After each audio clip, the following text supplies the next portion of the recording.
அன்பார்ந்த சிவபக்தர்களே, இன்றைக்கி நாம் பார்க்க இருக்கிற கோவில் பார்த்திங்கனாக்கா உத்திர காமேட்டீஸ்வரர் அப்படின்னு இருக்குது போர்டில். இது மிகப்பெரிய ஒரு பழைய தாளம்னு சொல்கிறாங்க.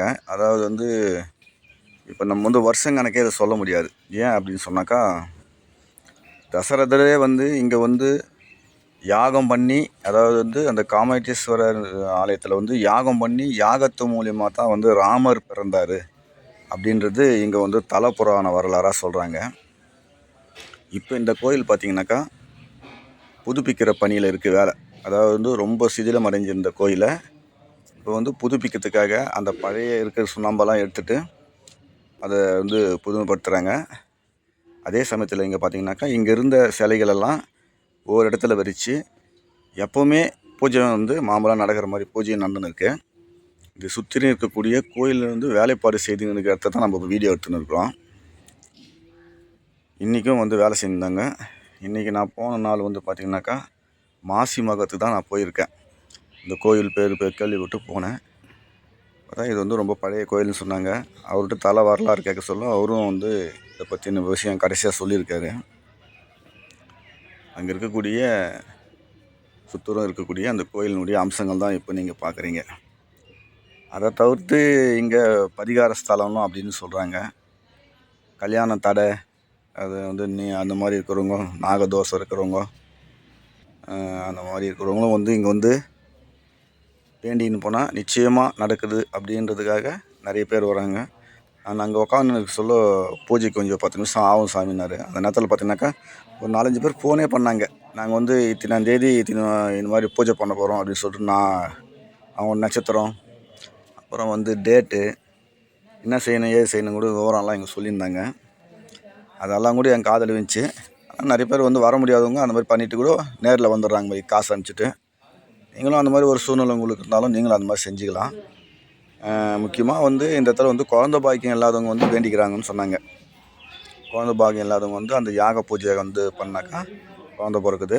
அதே மாதிரி பார்த்திங்கனாக்கா ஒரு முக்கியமான நாளில் என்ன பண்ணுறாங்கன்னா பொதுவாக ஒரு பூஜை நடத்துகிறாங்க. அது தசரது பண்ண அந்த நாளை குறித்து அன்றைக்கி பண்ணிக்கலாம்னு சொன்னார். இந்த கோயிலுடைய அந்த சிதிலம் இந்த செங்கலுங்க இதெல்லாம் பாருங்கள், நீங்களே பாருங்கள். அதனால தான் இந்த கோயிலை புதுப்பிக்கிற அறநிலைத்துறை கட்டுப்பாட்டில் தான் இருக்குது இந்த கோயில்.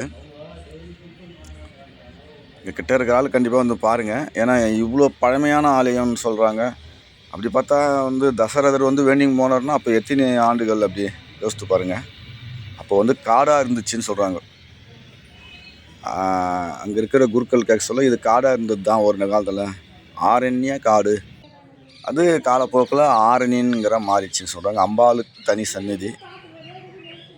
இங்கே இருக்கக்கூடிய மூர்த்தங்கள் சிலைகள்லாம் பார்த்திங்கன்னா ரொம்ப சின்னதாக தான் இருக்குது, பெருசாலாம் கிடையாது. அந்த நாளில் அவங்க அந்த அளவுக்கு தான் வணங்கி வழிபாடுன்றதுக்காகவே அப்படி வச்சாங்களா என்னன்னு தெரில. இங்கே ஏற்கனவே எப்படி அந்த செவுறு இருந்துச்சோ அதே மாதிரி ஃபினிஷிங்கில் வரணுன்றதுக்காக அந்த மண்ணெல்லாம் ஏதோ ஒரு பதம் பண்ணி அதை பாருங்கள், இந்த புதுசாக பூசியிருக்காங்க பாரு செவுத்தில், அந்த பழைய பொலிவோடு இருக்கணுன்றதுக்காக அதே மாதிரியே செய்கிறாங்க. அந்த வேலைப்பாடம் நடந்துன்னு இருக்குது சுற்றுறோம். இன்றைக்கி தானே பூஜை. அதாவது மாசி மகத்துக்கு எப்படி சிவராத்திரிக்கு சிவபெருமானுக்கு பூஜை பண்ணுறாங்களோ அது மாதிரி இன்றைக்கி அம்பாளுக்கு 4 கால பூஜை பண்ணி அதில் வளையலெல்லாம் சாத்தி எல்லாருக்கும் கொடுப்பாங்க. அது வாங்கி போட்டு போனால் ரொம்ப நல்லது அப்படின்னு சொல்லிட்டு நாங்கள் வெயிட் பண்ணியிருந்தோம். அந்த பூஜையும் பார்த்து முடித்தோம். இதில் பார்த்திங்கன்னா இந்த சிலைகள்லாம் அங்கே இருக்கக்கூடிய சிலைகள்லாம் கொஞ்சம் சிதிலம் இருந்தாலும் அது சிலது உங்களுக்கு தெரியறதுக்காக காட்டுறோம். ஏற்கனவே இந்த பெயிண்டிங், அது பழைய பெயிண்டிங் எப்படி இருக்கு பாருங்கள், இன்னமும் அந்த கிளாரிட்டி எப்படி இருக்கு பாருங்கள்.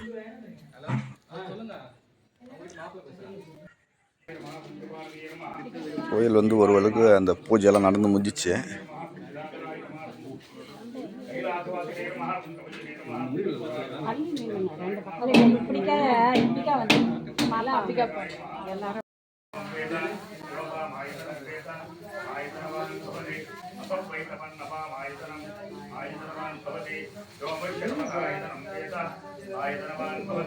அம்பாளுக்கு பூஜை முடிஞ்சதுக்கப்புறம் என்ன செஞ்சாங்கன்னா அந்த வலையில் ஒரு 4 வலையில் கட்டி அங்கே வந்த மக்களுக்கு எல்லாரும் கொடுத்தாங்க. அந்த கும்பலில் என்னால் வீடியோ எடுக்க முடியல. ஸ்ரீகுருப்போ நம ஹரிஹி ஓம். ஸ்ரீ பிரகன்னாய சமேத புத்திர காமேஸ்வரர். பெரிய நாயகி அம்பாள் பேர். சுவாமி பேர் வந்து புத்திர காமேட்டீஸ்வரர். தசரதருக்கு வந்து குழந்தை இல்லாமல் ராமர் தசரதர் வந்து இங்கே ஹோமம் பண்ணி ராமர் உண்டான இடம் இது. புத்திர காமேஷ்டி யாகம் பண்ணி ராமர் பிறந்தார். இங்கே வந்து வனமாக இருந்தது. வனம்னா காட்டில் தான் அவர் ராமர் பிறந்தார். காடு ஆரண்யம், அந்த காடு பேர் ஆரண்யம்னு, அப்புறம் ஆரணின்னு ஆயிடுச்சு இந்த ஊருக்கு. சுவாமி வந்து அம்பாள் பிரகன்னாயி, சுவாமி உத்தரகாமேஸ்வரர். யார் யார் குழந்தை இல்லையோ அவள் வந்து இங்கே உத்தரகாமேஷ்டி ஹோமம் பண்ணிக்கலாம். அது அவள் நட்சத்திரத்தில் வச்சு தாராப்பலன் வச்சு பண்ணுறது. எல்லாருக்கும் கும்பலாக ஒரு நாள் பண்ணுறோம். அது அவர் பண்ண நாள் ஆனி பௌர்ணமி அன்னைக்கு வந்து எல்லாரும் கும்பலாக பண்ணிக்கலாம். உத்தரகாமேஸ்வரர் இங்கே 60ஆம் கல்யாணம் 80ஆம் கல்யாணம்லாம் ஆகுது. கல்யாணத்துக்கு நாகதோஷம் எல்லா பரிகாரம்லாம் செய்கிறோம். பிரகன்னாயி சமேத உத்தரகாமேஸ்வரர்.